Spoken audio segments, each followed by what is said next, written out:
Senhora e senhores conselheiros da Terceira Câmara de Julgamento, Ana Maria, nossa secretária, doutor Regis Trigo, sejam muito bem-vindos, boa tarde a todos. Nós vamos dar início agora à nossa 16ª sessão ordinária virtual, através de videoconferência. E no nosso protocolo inicial, a presidência pede à nossa secretária para verificar se tivemos alguma... A ata foi disponibilizada, né, Ana, no WebDrive? Foi, presidente. Tem alguma alteração para ser feita na ata ou já foi tudo enviado? A ata tem o conteúdo bem simples, né?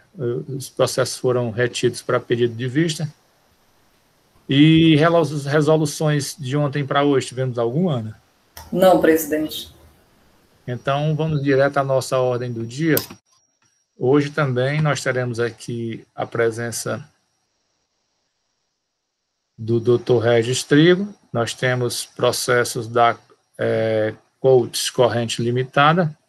São 5 processos. O primeiro dele é o 1/256/2018, auto de infração 2017 19293, que tem como recorrente Coates Corrente Limitada, recorrido célula de julgamento de primeira instância, sob a relatoria da doutora Tereza Helena Carvalho Rebouças Porto.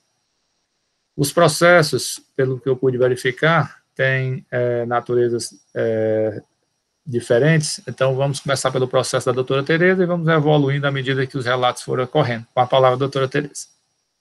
Obrigada, senhor presidente.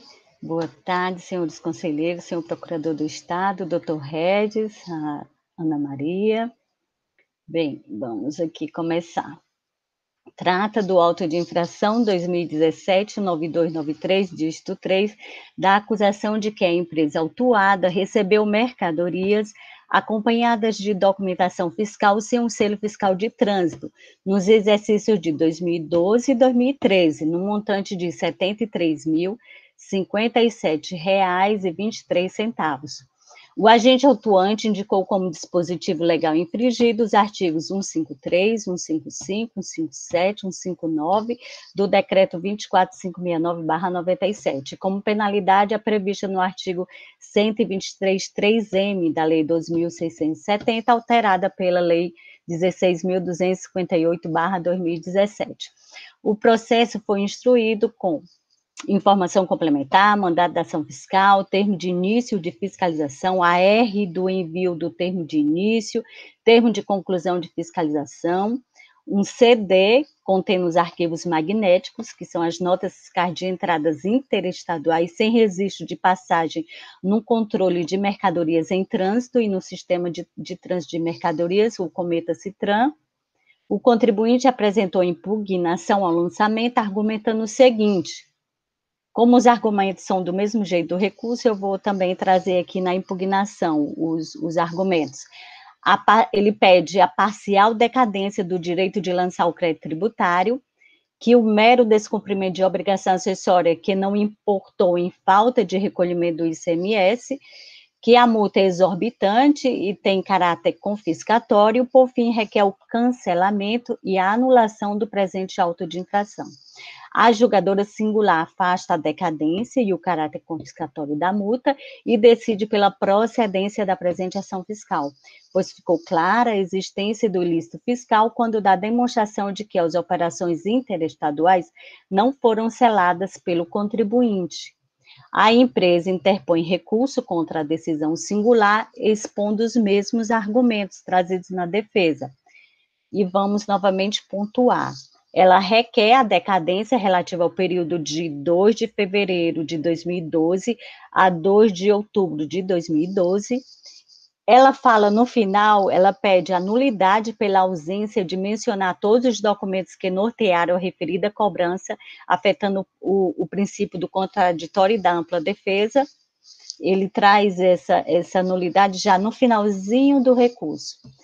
Fala também do mero descumprimento de uma obrigação de natureza acessória que não importou em prejuízo a falta de recolhimento do ICMS, da multa exorbitante e seu caráter confiscatório, E nos pedidos, ela requer que a decisão de primeira instância seja reformada, cancelando integralmente a autuação e, por fim, solicita a realização de diligências, perícia técnica e outras análises que se fizerem necessárias. A assessoria processual tributária entendeu pela procedência da ação fiscal de acordo com o julgamento singular. É só, senhor presidente. A presidência agradece a doutora Tereza pelo relato, como sempre, muito claro, preciso. E passa a palavra agora ao doutor André, representando aqui os interesses do Estado, para a sua manifestação no presente processo. Obrigado, senhor presidente, senhora secretária, senhoras e senhores conselheiros, senhor advogado presente, boa tarde a todos. E como bem relatado, trata-se de um recurso ordinário contra a decisão de procedência do auto de infração, confirmando a infração de imputação de omissão de selo fiscal de trânsito em notas fiscais de operações interestaduais de entrada, nos exercícios 2012 e 2013, no montante de R$ 73.057,23, tendo sido aplicada a penalidade pelo descumprimento da obrigação acessória previsto no artigo 123, inciso 3, a linha M da Lei 12.670, alterada pela Lei 16.258 de 2017, no valor de R$ 14.611,45. O levantamento ele se deu com base no cruzamento do banco de dados do fisco, né, com a FD do contribuinte, onde se verificou que diversas notas de entrada interestadual não foram objeto de registro no selo de trânsito, nos sistemas corporativos CITRAN e Cometa. A obrigação acessória está prevista no artigo 157 do Regulamento CMS, e no recurso o contribuinte ele traz inicialmente, replicando o que já trazido na impugnação, a alegação de decadência parcial do lançamento, referente ao período de janeiro a outubro de 2012, por entender que se aplica como termo inicial o previsto no artigo 150, parágrafo 4º do CTN. Como já foi dito nos processos que foram julgados de ontem da mesma empresa, caso não se aplica, não pode ser acolhida a alegação de decadência, trata-se de lançamento de ofício de multa por descumprimento de obrigação tributária acessória, com fundamento no artigo 149, inciso 6 do CTN, combinado com o disposto no artigo 113, parágrafo 3º também do CTN, portanto, não podendo ser cogitado de lançamento por homologação, contando-se o termo inicial do prazo decadencial na forma disciplinada no artigo 173, inciso 1 do CTN, ou seja, do primeiro dia do exercício seguinte. Portanto, os fatos geradores referentes a 2012 somente decairiam em 31 de dezembro de 2017, tendo o auto de infração sido lavrado em 6 de novembro de 2017. Portanto, não merece acolhimento a referida preliminar. No mérito, o contribuinte alega que o que teria ocorrido seria um mero descumprimento de obrigação acessória, que não importou em falta de pagamento de CMS, portanto, não haveria prejuízo ao fisco. De fato, foi realmente um descumprimento de obrigação tributária acessória, mas não se pode olvidar que as obrigações tributárias acessórias, elas são autônomas em relação à obrigação tributária principal, cujo descumprimento converte-se em obrigação principal no que toca à penalidade pecuniária, conforme expresso no artigo 113, parágrafo 2º e 3º do CTN. Ademais, nos termos do artigo 136 do CTN, a responsabilidade por infrações independe da intenção do agente ou dos efeitos do ato infracional. Portanto, também, quanto à defesa de mérito, não há como ser acolhida. Por fim, o contribuinte alega caráter confiscatório da multa, no entanto, a penalidade aplicada está em estrita consonância com a disposição legal. Independentemente da natureza dessa multa, é vedado ao órgão administrativo de julgamento afastar a sua aplicação ou reduzi-la com base em falta de proporcionalidade ou razoabilidade, sob a alegação de caráter confiscatório, pois isso implicaria inadmissível o controle difuso de funcionalidade da lei estadual, o que é, inclusive, expressamente vedado no artigo 48, parágrafo 2º da Lei 16.514 de 2014. Portanto, no mais, eu faço apenas um retoque em relação à questão do fundamento legal da penalidade, né, uma vez que, conforme o artigo 144 do CTN, o lançamento deve se reportar à época do fato gerador da obrigação tributária, regendo-se pela legislação então vigente. Então, assim, deveria ser aplicada a penalidade do artigo 123, 3M da Lei 12.670, mas indicando a sua redação vigente à época dos fatos.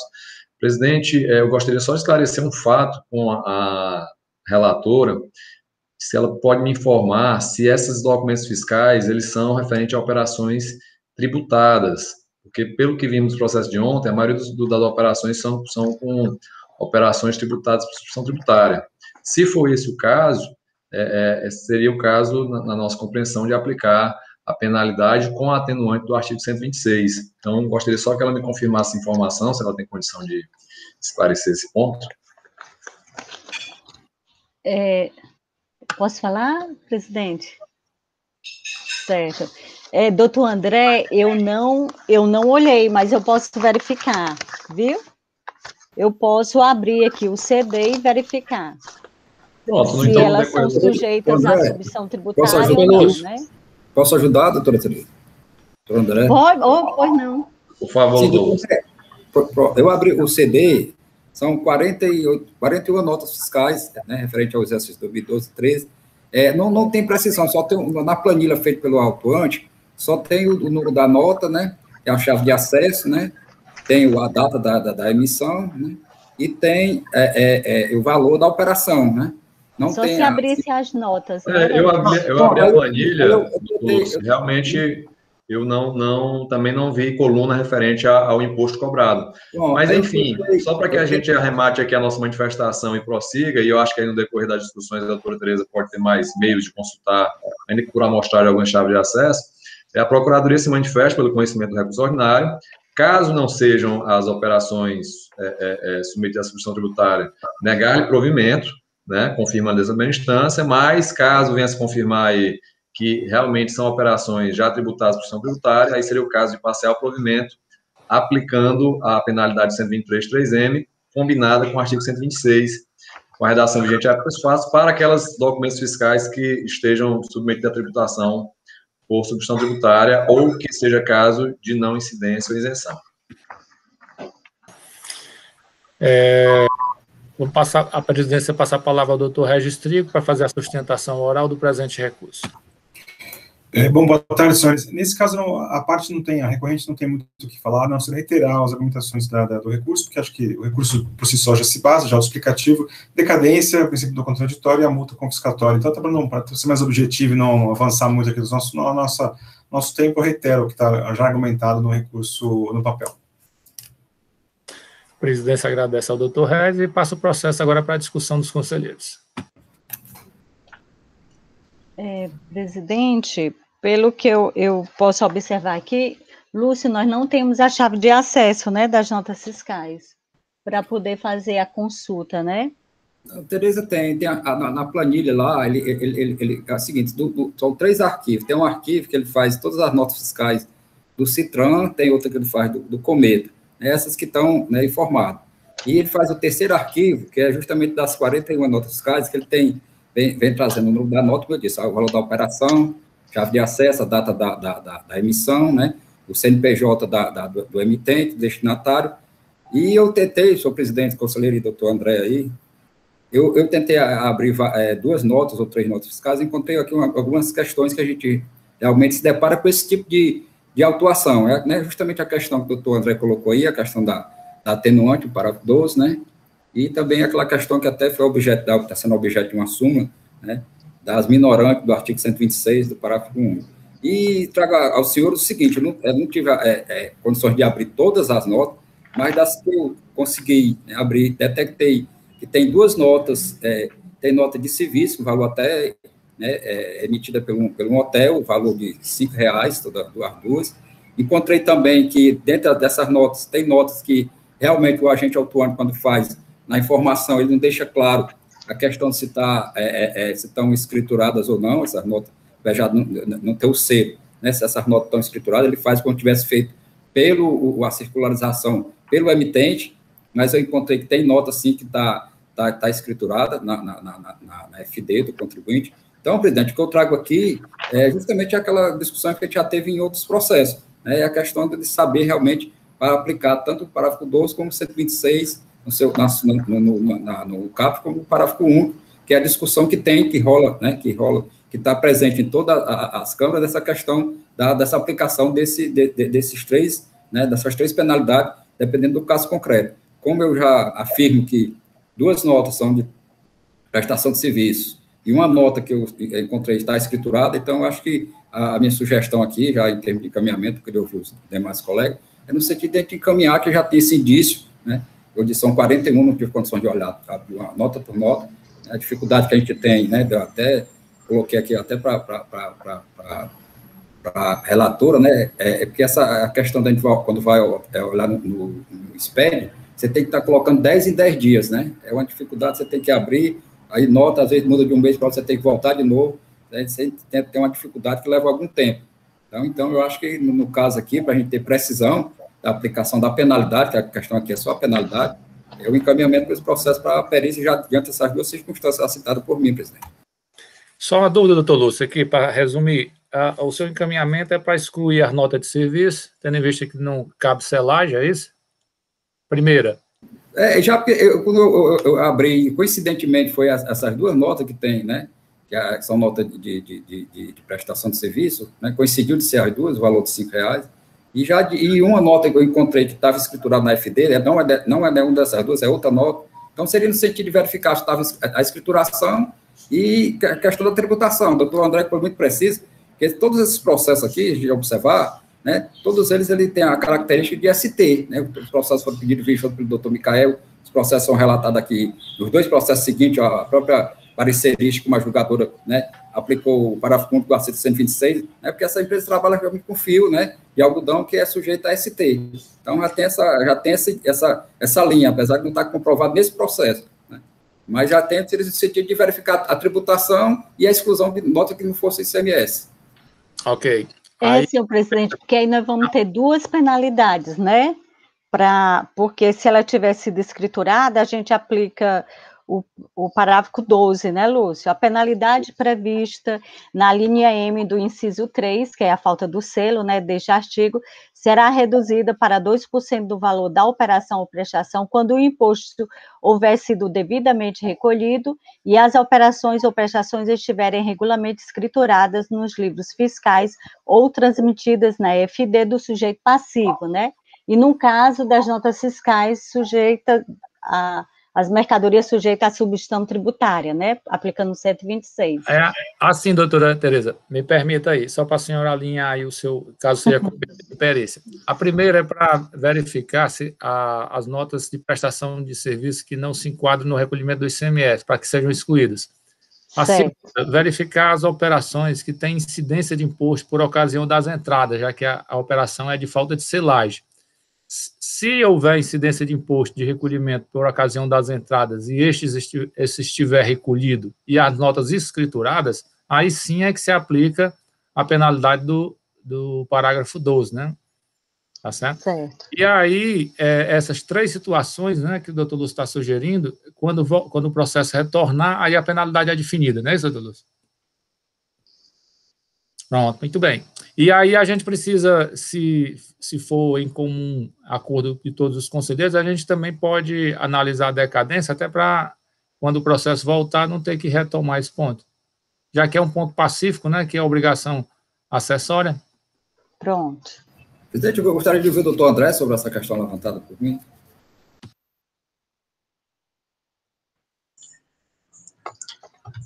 Pronto, presidente, senhores conselheiros, eu concordo com a proposição, né, eu acho que isso, inclusive, já tem aí o indicativo de que alguns documentos estão registrados na FD, então é o caso mesmo de converter em diligência para fazer a verificação de todos os documentos fiscais, a situação, se são referentes a operações não tributadas e se estão ou não escrituradas na FD, para poder aplicar a penalidade cabível de acordo com cada caso concreto. Ok? Então, a presidência vai pedir à doutora Tereza que se manifeste sobre a decadência, para a gente eliminar logo essa discussão. Pronto, senhor presidente. Como a infração trata de descumprimento de obrigação de natureza acessória, portanto, não se trata de homologação do lançamento, assim, o prazo para cobrança segue a regra geral, que é do 173.1 do CTN, senhor presidente. Eu afasto a decadência. Algum conselheiro vota em contrário? Então, por unanimidade de votos, fica afastada a decadência suscitada pela parte em seu recurso. E quanto à sugestão do doutor Lúcio, pode votar, doutora Tereza. Pronto, eu acato a perícia, né, para verificar as operações, as notas fiscais não tributadas, né, e se elas estão devidamente escrituradas na FD. aplicar as devidas penalidades, né? Porque aqui não dá para a gente saber. E se havia incidência de imposto, bem como se o mesmo foi recolhido, ok? Certo. Algum conselheiro é contrário? Então, com a aquiescência de todos, a presidência declara no presente processo a conversão do curso do processo em realização de perícia para que sejam analisadas as questões suscitadas pela doutora Tereza Porto, aqui sugeridas pelo doutor Lúcio, aquecidas pelo doutor André, ok? Aí eu mando o quesito para a Ana Maria. Ok. Dando sequência à nossa ordem do dia, nós vamos passar agora ao processo de número 1/254/2018, auto de infração 2017-19307, que tem como recorrente Seju e Coates Corrente Limitada, recorrido ambos, relatoria do Dr. Alexandre Mendes de Souza. Esse processo foi julgado parcial procedente em primeira instância, recebeu manifestação da assessoria processual tributária pela confirmação da decisão. Com a palavra, doutor Alexandre. Senhor presidente, senhora secretária, senhor procurador, senhor representante da parte, doutor Regis, demais conselheiros, doutora Tereza. Mais uma vez, boa tarde. O processo que nós vamos relatar foi anunciado pelo presidente e tem o seguinte relato acusatório. Infrações decorrentes de operações com mercadorias ou prestações de serviços tributados pelo regime de substituição tributária, cujo imposto já tenha sido retido. O contribuinte realizou operações de saída de mercadorias sujeitas à substituição tributária em que o valor da operação foi inferior ao preço das mercadorias adquiridas de terceiro, valor da operação anterior. O período da infração é 2013 e o valor da multa foi aplicado de R$ 153.486,92 sobre um montante de R$ 1.534.869,20. O artigo infringido foi indicado o 18 do decreto 24569 e a penalidade foi o 126 da lei 12.670/96, alterado pela 16.258. Nas informações complementares, o fiscal diz o seguinte, que no período auditado, o contribuinte promoveu saída em seus estoques de mercadoria sujeita à substituição tributária, em que o preço da mercadoria vendida foi inferior ao preço de terceiro e o valor da operação anterior. E eu já citei o valor do montante.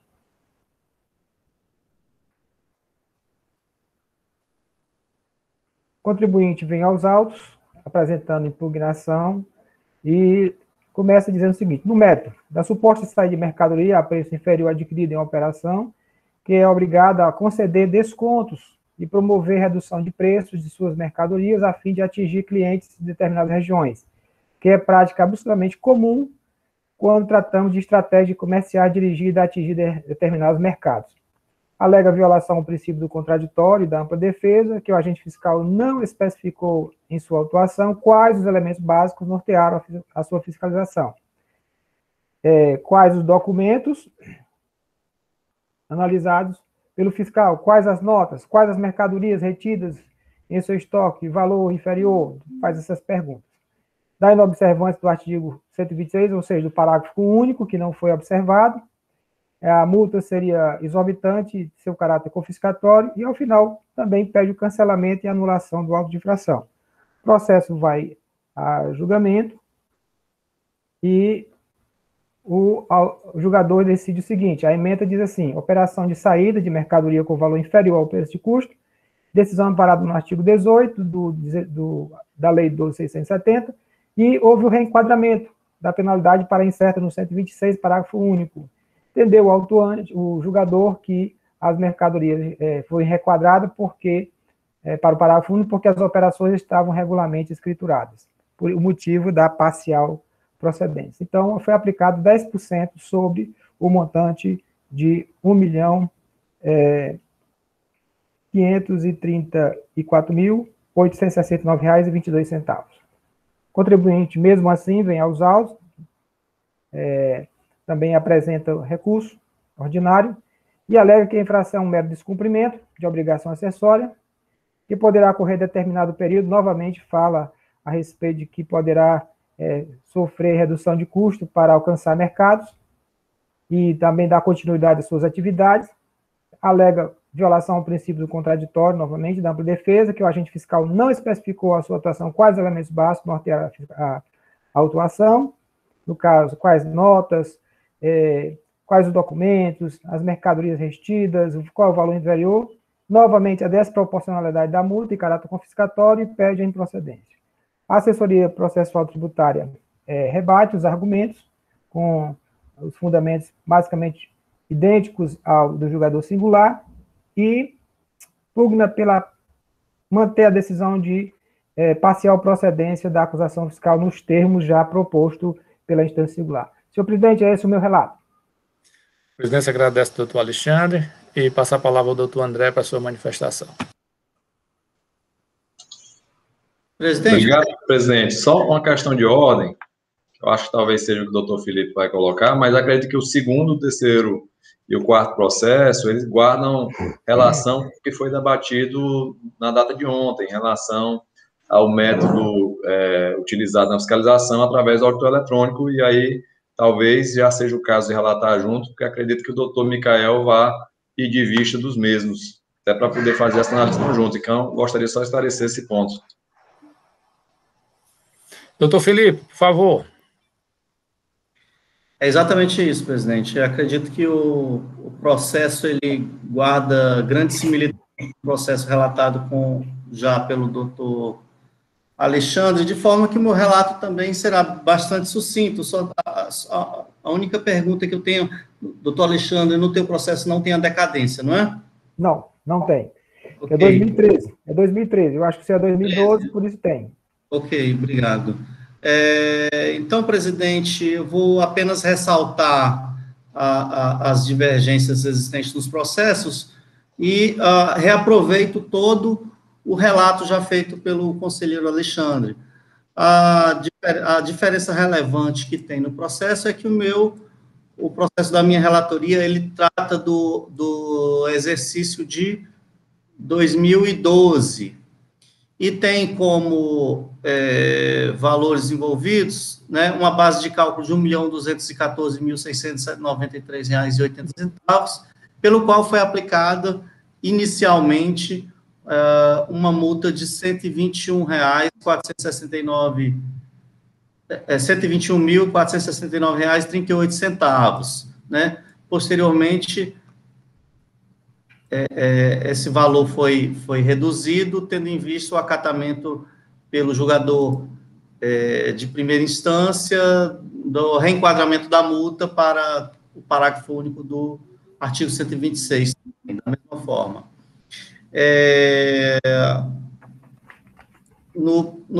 Também no processo da minha relatoria tem como divergência a alegação do contribuinte de que parte do período autuado, né, se encontraria alcançado pela decadência, né, uma decadência parcial, no seu entendimento, com fundamento no artigo 150, parágrafo 4º do Código Tributário Nacional.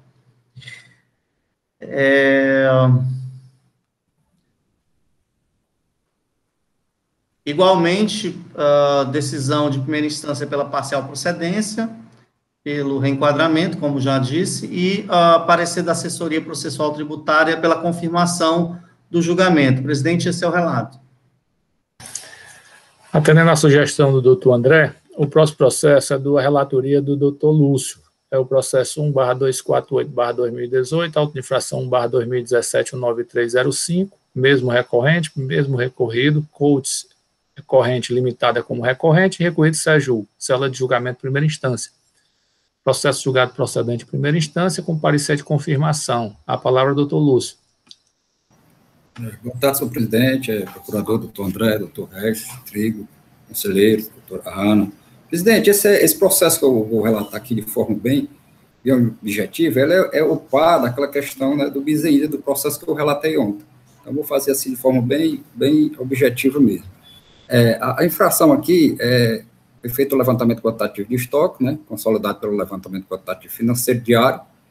O contribuinte é sujeito a ST e foi encontrado um estoque desacobertado de nota fiscal. Fato gerador é 2013, base de cálculo 18.822,46, CMS de 1.505,79 e a multa de 5.646,75. O agente autuante entendeu como violado os artigos 127, combinado com o artigo 131 do decreto 24.569/97. E a penalidade sugerida pelo agente autuante é a 123.3A, item 1 da Lei 12.670/96, alterada pela 16.258/2017. Aí ele vem trazendo a informação complementar, a questão do código de atividade da empresa, né, os relatórios, todo o levantamento que foi feito do produto, né, e a empresa, inconformada com a lavratura do auto, entra com a impugnação, que tem os seguintes pontos: da falta de enquadramento legal para a cobrança do ICMS-ST, né, do bis em idem, desobediência ao princípio da absorção, da aplicabilidade do princípio da absorção-consumação, da violação ao contraditório ampla defesa, da multa exorbitante e seu caráter confiscatório. A decisão, o processo caminha para a primeira instância, tem um julgamento pela procedência da autuação, a julgadora faz uma fundamentação refutando todos os pontos trazidos pela impugnação, né. A empresa, mais uma vez, não conformada com a decisão singular, entra com recurso extraordinário, mesmo ponto trazido na impugnação, acrescentando só o pedido de diligência e perícia. O processo caminha para a SEAP, tem um parecer pela procedência, né, no qual o parecerista faz toda uma fundamentação dos pontos que ele entende para manter a procedência. Esse é o revelado, senhor presidente, devido à questão já ter sido discutida amplamente ontem, o pedido de vista do nobre conselheiro Micael Pinheiro. A condução feita dessa forma, assim, mais abreviada, se dá pelo fato de ontem nós termos processos relativos à mesma empresa, nos quais foram aplicados o mesmo método e causou certa dúvida em relação digamos assim, a elaboração e a aplicação e também aos resultados obtidos pelo método, né? Por isso que a presidência fez essa aproximação dos processos, e agora pergunta se algum dos conselheiros mantém o interesse de pedir vistas para que a gente possa prosseguir, tá certo? Ou não com as manifestações, né, por uma questão de celeridade aí do doutor André e do doutor Regis, ok? Presidente, renovar os votos de boa tarde a todos, né, até para manter uma coerência com o que foi pedido de vistas ontem, na sessão de ontem, né. A matéria é a mesma, tem guarda similitude, e eu acredito que quando a gente trouxer esses pontos vão aclarar aí para todos esses processos. Até faço aqui os registros das minhas escusas, porque realmente são duas pautas aí que ficam sobre a minha tutela para fazer o pedido de vistas. Então, eu agradeço, inclusive, a sensibilidade do presidente e dos demais conselheiros. Ok. Nos 3 processos fica concedido vistas ao conselheiro Micael, e a presidência vai se esforçar para que, na sessão em que esses processos retornem, eles retornem todos numa mesma sessão, para que a gente aproveite a discussão da matéria, né, em conjunto, e possa obter maior proveito na hora de julgar. Tá ok? O processo do doutor Micael, qual é a matéria, doutor Micael? Esse último seu? O meu é o 3G. 3G, tá. 3G. Dando sequência aqui à nossa ordem do dia de hoje, nós temos o último processo do dia, o 1/255/2018, auto de infração 2017-19290, recorrente Coates Corrente Limitada, recorrido célula de julgamento de primeira instância, sob a relatoria do Dr. Micael Pinheiro de Oliveira, processo julgado procedente em primeira instância, e recebeu o parecer da assessoria processual tributária pela confirmação da decisão. Teremos aqui, para fazer a sustentação oral do presente recurso, o doutor Regis Trigo. Com a palavra, doutor Micael. Presidente, como anunciado, trata-se do auto de infração 2017-19290, dígito 7, cujo o relato é o seguinte: deixar de escriturar no livro fiscal próprio, inclusive na modalidade eletrônica, documento fiscal relativo à operação de entradas de mercadorias. Após a análise da documentação fiscal e arquivos eletrônicos, constatamos que as notas fiscais de entrada, discriminadas em anexo, não foram informadas na FD do contribuinte fiscalizado. E aí aplicou, na base de cálculo, o valor de 618 mil, multa no que vale a 10%, R$ 61.852,96, e a penalidade incerta no artigo 123, 3G, da Lei 12.670/96, alterado pela 16258 de 2017. O processo, então, caminha, o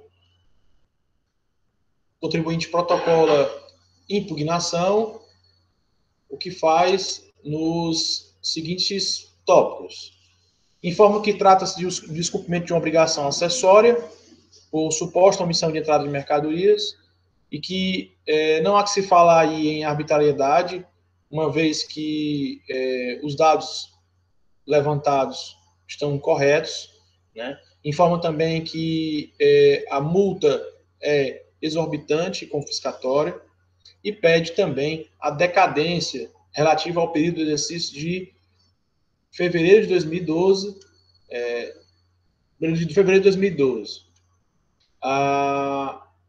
Então, o contribuinte informa que não houve descumprimento de obrigações acessórias, que não importaram na falta de pagamento de ICMS, não houve prejuízo para o fisco e o caráter confiscatório da multa. O processo, então, segue para o julgamento de primeira instância, que tem a total procedência da ação fiscal em todos os seus termos. O contribuinte, então, irresignado, protocola recurso, onde alega os mesmos pontos da impugnação. Decadência do período de janeiro a outubro de 2012, informa do descumprimento da obrigação acessória que não houve prejuízo para o fisco, pede aí o efeito confiscatório da multa, né, e a improcedência do auto de infração. O processo, então, caminha para o parecerista, que inicia informando que trata-se de não há que se falar em decadência, tendo em vista aqui a obrigação acessória, regida, então, pelo 73, inciso 1 do CTN, e acerca da escrituração fiscal, informa que é uma obrigação acessória em que pese ela precisa ser atendida, e aí traz a legislação dos artigos 276-E do decreto 24569, de 97, informa, por fim, que o caráter confiscatório da multa não pode ser analisado tendo em vista o artigo 48, parágrafo 2º da Lei 15.614 de 2014, que traz as matérias de cunho constitucional não podem ser alvo de competência do contencioso administrativo. E aí, portanto, o parecerista opina pelo conhecimento do recurso ordinário, negando-lhe provimento para confirmar a decisão condenatória da instância singular. O processo, então, caminha para a Procuradoria e esse é o sucinto relato, presidente. Fica à disposição para maiores esclarecimentos. Matéria já recorrente. Vamos ouvir agora o doutor André aqui, representando os interesses do Estado. Com a palavra. Obrigado, senhor presidente. Novos cumprimentos a todos. Bem relatado. Trata-se de recurso ordinário do contribuinte contra a decisão de procedência da infração decorrente da falta de escrituração no livro Registro de Entradas da FD de diversas notas fiscais de entrada de operações com mercadorias do contribuinte no exercício 2012 a 2013, nos montantes de R$ 618.529,57, tendo sido aplicada a penalidade prevista no artigo 123, 3G, com a redação da Lei 16.258, correspondente ao montante de R$ 61.588,96. A infração foi comprovada através do cruzamento dos sistemas corporativos do fisco com a FD do contribuinte, verificando que diversas notas ali destinadas não foram escrituradas. Está acompanhado com a planilha relacionando todos os documentos fiscais que deixaram de ser escriturados na FD, com todos os seus dados essenciais, com destaque para as respectivas chaves de acesso. E o contribuinte, no recurso, replicando já trazido na impugnação, ele inicialmente alega a decadência parcial do período de janeiro a outubro de 2012, por entender que se aplica o termo inicial do artigo 154 CTN, como visto na mesma situação do processo que foi julgado, já o primeiro processo do dia de hoje, né, apenas o lançamento de uma multa por descumprimento de obrigação acessória, portanto, com fundamento no artigo 149, inciso 6, combinado com o artigo 103, parágrafo 3º do CTN, não podendo se cogitar de lançamento por homologação. Portanto, aplicando-se a regra do artigo 173.1 do CTN, contando-se o prazo decadencial a partir do primeiro dia do exercício seguinte. No caso, os fatos geradores de 2012 somente decairiam em 31 de dezembro de 2017, tendo o auto de infração sido lavrado em 6 de novembro de 2017. O mérito do contribuinte defende também da mesma forma que houve mero descumprimento de obrigação acessória, que não importou em falta de pagamento de ICMS, não havendo também prejuízo ao fisco. No entanto, a obrigação tributária acessória ela é autônoma em relação à obrigação tributária principal, na realidade são obrigações de natureza distinta, sendo aquelas consistentes em deveres instrumentais não se aplicando no direito tributário a máxima do direito privado de que o acessório segue o principal. Na realidade, isso não se aplica ao direito tributário. No caso concreto, o dever instrumental previsto na legislação de escrituração das notas fiscais, uma vez descumprido, ele gera a incidência da multa, portanto, não havendo qualquer vinculação se o fato gerou ou não a falta de recolhimento de ICMS. Por outro lado, a ausência de prejuízo não é justificativo para afastar a penalidade, pois, conforme disposto no artigo 136 do CTN, a responsabilidade por infrações independe da intenção do agente ou dos efeitos e consequências do ato infracional. Por fim, ressalto apenas que a obrigação acessória descumprida ela está prevista nos artigos 269 e 276, parágrafos 1º, 2º e 3º do Regulamento do ICMS, o qual impõe a escrituração de todos os documentos fiscais de entrada nos livros respectivos integrantes da FD. Portanto, descumprida a obrigação de escrituração dessas notas fiscais, resta caracterizar o descumprimento da obrigação, ensejando a aplicação da multa. Por fim, o contribuinte argumenta no sentido de que a multa possuiria caráter confiscatório, no entanto, como já dito no processo anterior, a penalidade foi aplicada em observância estrita à disposição legal, não cabendo a esse contencioso administrativo exercer o controle difuso de constitucionalidade da lei estadual, conforme expressamente vedado no artigo 48, parágrafo 2º da Lei 16.514.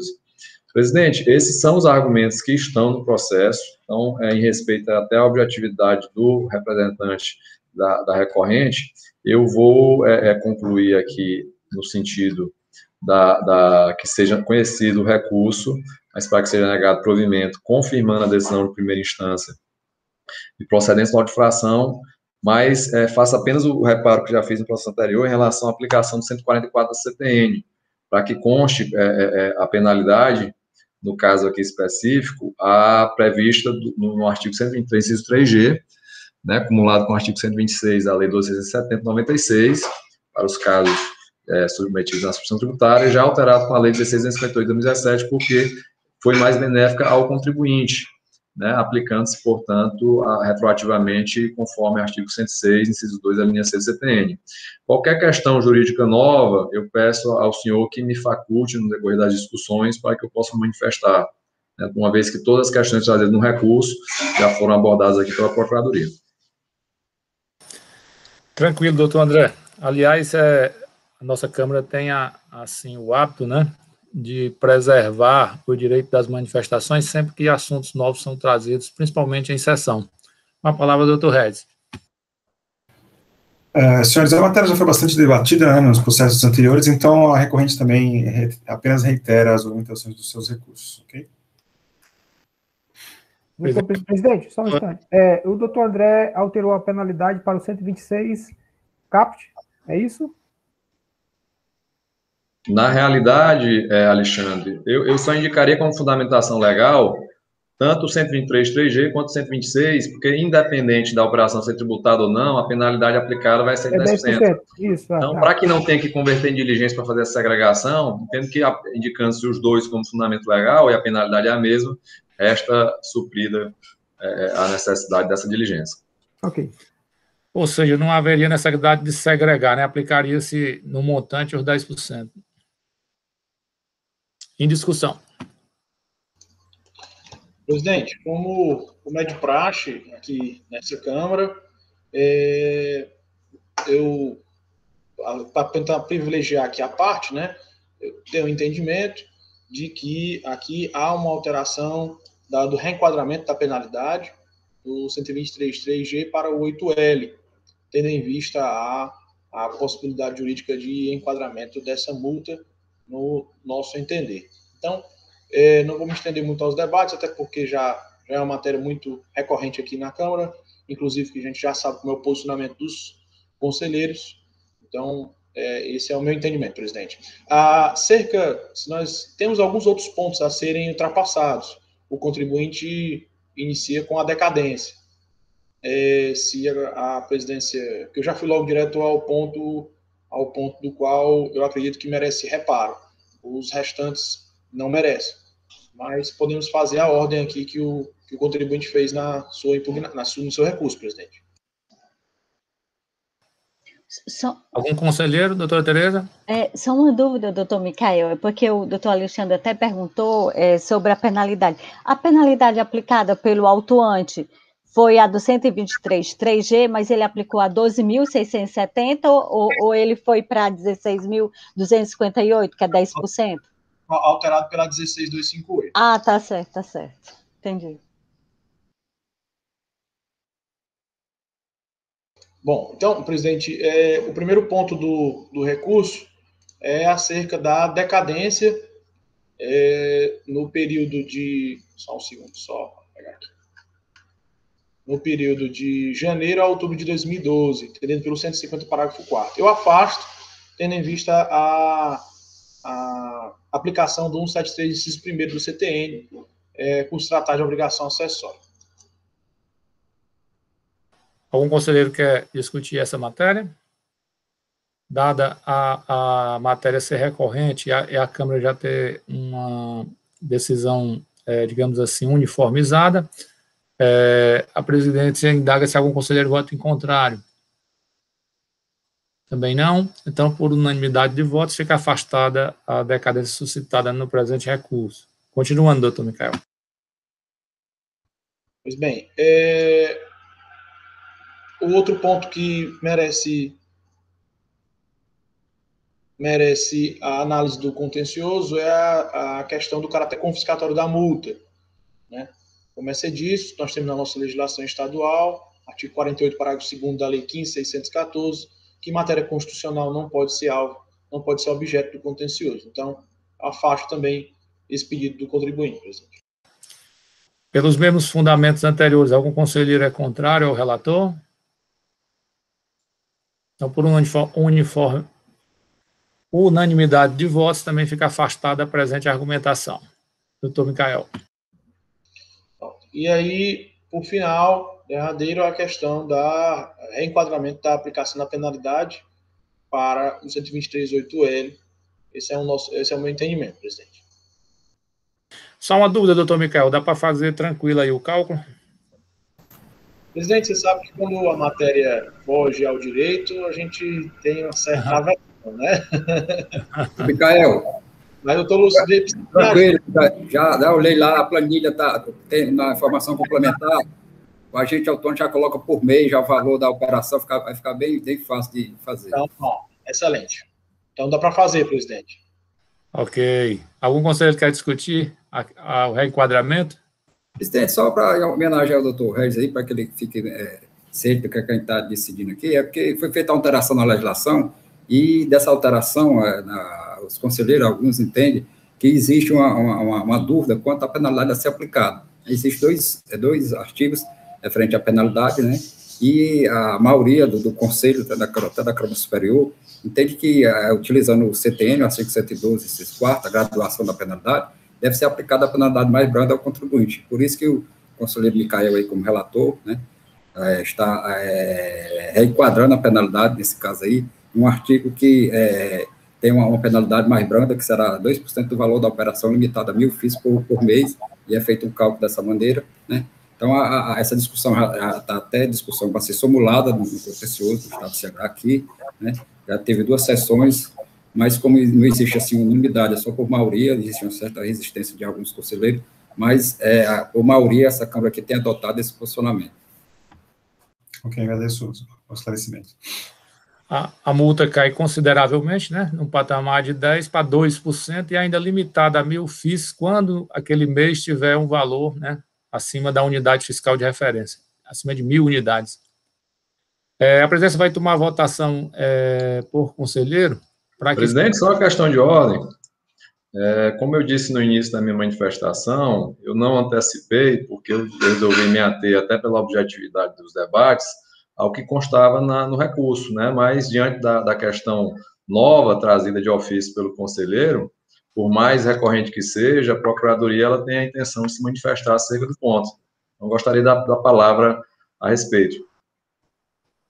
Ok, doutor André, por uma questão de respeito à Vossa Excelência, a presidente abre aqui um espaço para que a Procuradoria possa externar seu entendimento. Depois nós vamos se o doutor Regis quiser refazer a argumentação, ou então passaremos direto para a votação, ok? Obrigado, presidente. Pois bem, em relação ao reenquadramento da penalidade para o artigo 123.8L, que trata especificamente da questão de omissão de divergência em arquivo eletrônico, a Procuradoria entende que não é cabível, uma vez que referido dispositivo, penalidade, só poderia ser aplicado caso não existisse penalidade específica, né, por uma vez que se trata de penalidade de caráter subsidiário. E no caso concreto, a penalidade do artigo 123.3G da Lei 12.670/96, ela é a penalidade específica para o fato infracional, pois incide perfeitamente sobre a conduta do contribuinte, ao descrevê-lo literalmente, abre aspas, deixar de escriturar no livro fiscal próprio para registro de entradas, inclusive na sua modalidade eletrônica. Portanto, entendemos que o caso, ele se resolve, não há dúvida objetiva acerca da capitulação legal do fato, o fato infracional se enquadra perfeitamente na penalidade específica do artigo 123.3G, portanto, não é possível aplicar o artigo 123.8L com fundamento no artigo 112 do CTN, uma vez que não existe dúvida objetiva. No caso, se aplica as normas de solução de antinomia aparente de normas, prevalecendo na espécie o princípio da especialidade da regra mais específica punitiva. Portanto, de maneira mais sucinta, a Procuradoria, nesse ponto, ela se manifesta contrária ao reenquadramento, reiterando o conhecimento do recurso para que seja negado provimento, confirmando a penalidade aplicada na decisão de primeira instância do artigo 123.3G, por ser a penalidade específica para o caso. Doutor Regis gostaria de se manifestar? Não, apenas a recorrente concorda com o reenquadramento de 10% para 20% e demais as alegações já foram apreciadas na minha manifestação anterior. Ok. Retomando a votação, doutor Micael. Bom, presidente, como havia externado anteriormente, eu entendo pelo reenquadramento da penalidade 123.3G para o 123.8L. Ok, votando agora, doutor Ricardo.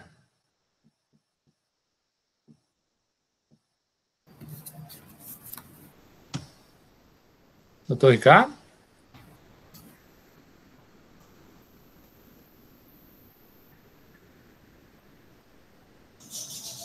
Ausentou. Oi, presidente, está me ouvindo? Oi, doutor. Votando no processo aí, doutor Ricardo. Doutor Micael votou pela reenquadramento.